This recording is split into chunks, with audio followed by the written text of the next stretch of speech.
आप बीती episode number 2। मैंने देखा कि उमापति जी जाने के लिए तैयार थे। बोले, इजाज़त दीजिए, लौटते वक्त इधर से ही जाऊंगा। इस वक्त आपको तकलीफ दे रहा हूँ, माफ़ करिएगा। जब कल मैं चला था तो उस वक्त सुबह के 4 बज रहे थे। चलने की चिंता में पूरी रात जागना पड़ गया। गाड़ी में बैठते ही झपकियां आने लगीं तो मैंने कोट उतार दिया और फिर लेटा तो फौरन सो गया। मुगल सराय में मेरी आंख खुली तो देखा कि कोट गायब था। कोट को मैंने चारों तरफ ढूंढा, पता ही नहीं चला कि मेरा कोट किसी ने चोरी कर लिया है। मेरे कोट में उस वक्त 50 रुपए रखे थे, वो भी साथ में चले गए।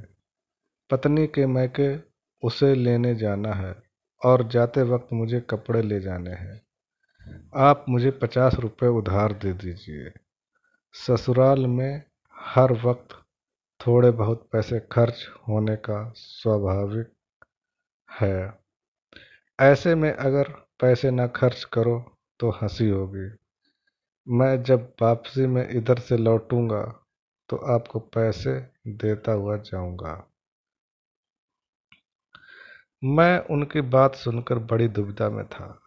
मुझे पहले भी एक बार धोखा मिला था। फौरन मन में ख्याल आया कि कहीं इस बार भी धोखा न खा जाऊं। फिर तुरंत ही मुझे अपने इस ख्याल पर शर्म आने लगी। मैंने सोचा, इस संसार में हर आदमी एक जैसा नहीं होता। ये बेचारे कितने सज्जन आदमी हैं, इस वक्त मुसीबत में हैं। ये सोचते हुए मैंने अपनी पत्नी को कहा कि अगर तुम्हारे पास कुछ पैसे हैं तो दे दो। पत्नी ने पूछा, क्या करोगे? मैंने कहा, कल जो मेरे मित्र आए हैं, किसी ने उनके रुपए सफ़र के दौरान चुरा लिए हैं। उन्हें ससुराल अपनी पत्नी को लेने जाना है। लौटते वक्त वो पैसे दे देंगे। मेरी बातों को सुनकर पत्नी ने मजाक करते हुए कहा कि तुम्हारे जितने भी दोस्त आते हैं सब तुम्हें धोखा देने ही आते हैं। मेरे पास कुछ पैसे नहीं हैं। फिर मैंने थोड़ा अपनी पत्नी को मनाते हुए कहा कि अगर पैसे हैं तो बेचारे तैयार होकर खड़े हैं, उनकी गाड़ी छूट जाएगी। पत्नी ने कहा, बोल दो जाकर कि इस वक्त घर में कोई पैसे नहीं हैं। मैंने कहा, यह कहना इतना आसान बिल्कुल नहीं है। इसका मतलब यह है कि मैं दरिद्र होने के साथ साथ अच्छा दोस्त भी नहीं हूँ। क्या मेरे पास 50 रुपए का भी इंतजाम नहीं हो सकता? उमापति जी को इस पर कभी भी यकीन नहीं होगा कि मेरे पास इतने पैसे भी नहीं हैं। इससे तो यह सही है कि उनसे मैं सीधे सीधे कह दूं कि हमें आप पर बिल्कुल भी यकीन नहीं है।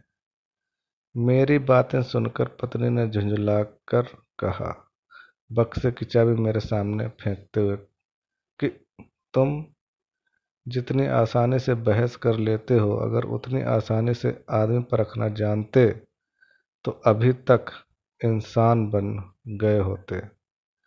जाओ और दे दो ये रुपए। इन रुपयों को उधार समझकर मत दो, ये समझना कि इन रुपयों को पानी में फेंक दिया। मुझे तो बस आम से मतलब था, ना कि पेड़ की गिनती से। मैंने रुपए निकालकर उमापति जी को उसी वक्त दे दिए। उमापति जी ने पैसा लौटाने का वादा किया और चले गए। उमापति 7वें दिन फिर शाम को घर वापस आए। उनके साथ इस बार उनकी पत्नी व बेटी थी। दही चीनी खिलाकर मेरी पत्नी ने उन लोगों का स्वागत व आदर सत्कार किया। यहाँ तक कि 20 रुपए मुंह दिखाई के दिए। इसके साथ ही उनकी बेटी को भी मेरी पत्नी ने मिठाई खाने के लिए 2 रुपए दिए। मुझे लगा था कि उमापति जी आने के बाद ही मेरे रुपए लौटा देंगे, लेकिन उन्होंने रात में रुपयों का कोई जिक्र तक न किया। सोते वक्त मैंने पत्नी से कहा कि रुपए का तो इन्होंने जिक्र तक नहीं किया। पत्नी ने मेरी बात सुनकर हंसते हुए कहा कि क्या तुम्हें सच में उम्मीद थी कि वो आते ही फौरन तुम्हारे पैसे लौटा देंगे? मैंने पहले ही तुमसे कहा था कि रुपए मिलने की उम्मीद से उन्हें मत पैसे देना। यह समझो कि ये पैसे किसी दोस्त की मदद के लिए दिए थे। लेकिन तुम तो विचित्र हो। पत्नी की बातें सुनकर मैं लज्जित होकर चुप रह गया। उमापति अपने परिवार वालों के साथ 2 दिन तक मेरे घर में रुके। मेरी पत्नी ने इस दौरान उन लोगों का खूब आदर सत्कार किया। मुझे फिर भी संतोष नहीं था, क्योंकि मैं समझता था कि इन्होंने मेरे साथ धोखा किया था। तीसरे दिन वो सुबह जल्दी अपने घर जाने को तैयार हो गए। मुझे अब उम्मीद थी कि वो मेरे रुपए लौटा देंगे। ऐसा नहीं हुआ। वो अब नई राम कहानी सुनाने लगे। उन्होंने बिस्तर बांधते हुए कहा कि मुझे बड़ा ही दुख है कि इस बार मैं आपके पैसे नहीं लौटा पाऊंगा। दरअसल बात यह है कि घर में पिताजी से मुलाकात नहीं हो पाई। वे किसी काम से गांव गए हुए थे। मेरे पास इतनी छुट्टियां नहीं थी कि उनसे मिलने मैं गांव तक जाता। गांव जाने के लिए रेल का कोई भी जरिया नहीं है। वहां पहुंचने के लिए बैलगाड़ियों से जाना पड़ता है। इसलिए सिर्फ घर में रहा और फिर अपने ससुराल को निकल गया। मेरे सारे रुपए ससुराल में ही खर्च हो गए। अब तो मेरे पास ट्रेन के टिकट तक का पैसा नहीं है। कृपया आप 25 रुपये मुझे दे दीजिए। मैं वहां पहुंचते ही आपके रुपए भेज दूंगा। मन तो किया कि फौरन जवाब दे दूं, लेकिन ऐसा मैं कर नहीं पाया। पत्नी से पैसे मांगकर उमापति के हाथ पर रख दिए। इसके बाद वो चले गए।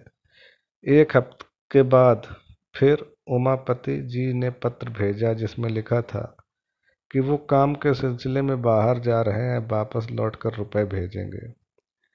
15 दिनों के बाद मैंने एक पत्र लिखकर उनका हाल चाल पूछा, लेकिन मेरे पत्र का कोई जवाब नहीं आया।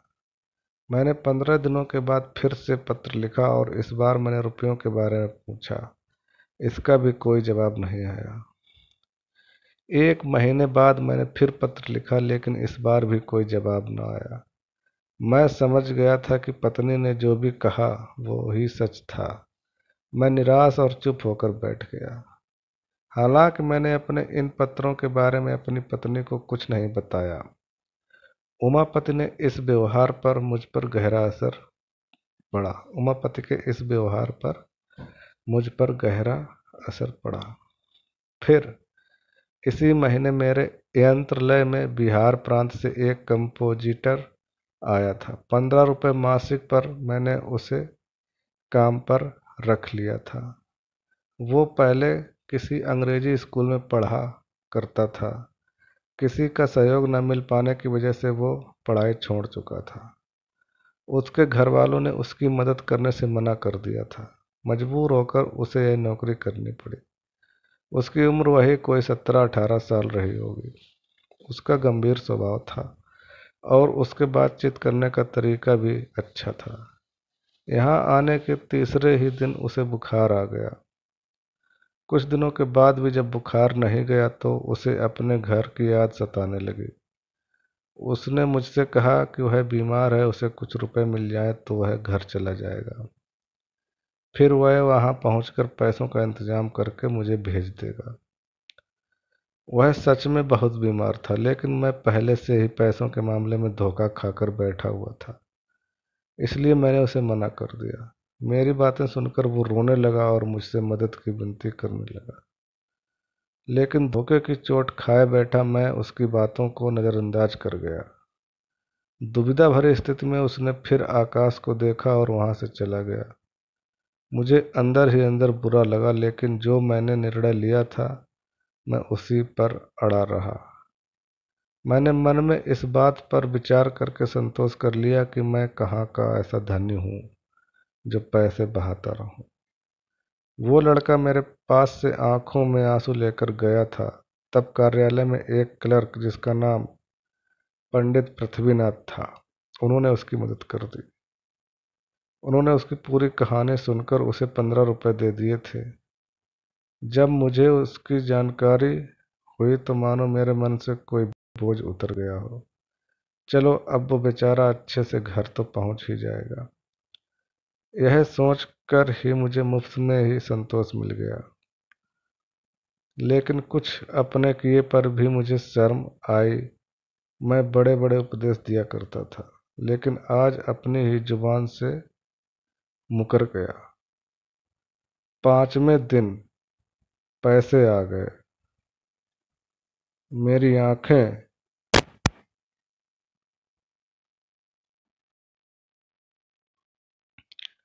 खोल देने वाली यह यातना मुझे शायद ही मिली थी। खैर, इस बारे में मैंने अपनी पत्नी को कुछ नहीं बताया था, घर में वरना मेरा घर में मुश्किल हो जाता।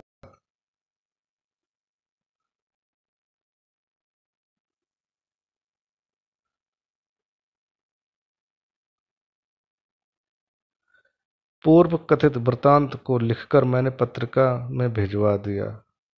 मेरा मकसद इतना था कि जो लोगों को धोखेबाजी के इस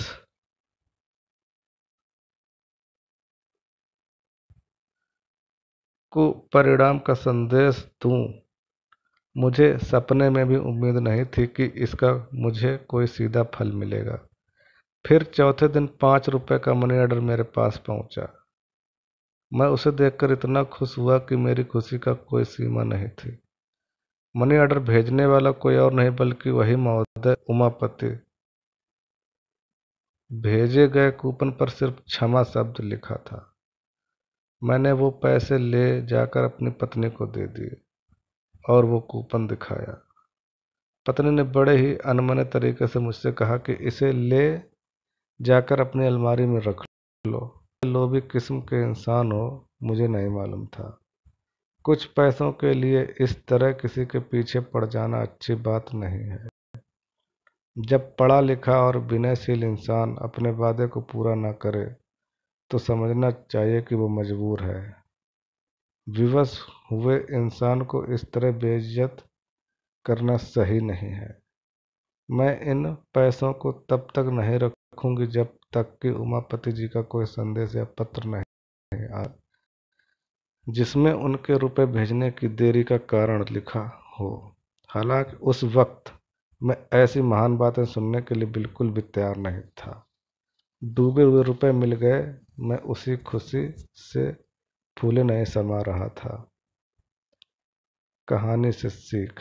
मुंशी प्रेमचंद की इस कहानी से हमें यह सीख मिलती है कि व्यक्ति को किसी के लिए तुरंत राय नहीं बना लेनी चाहिए। ये थी कहानी। धन्यवाद।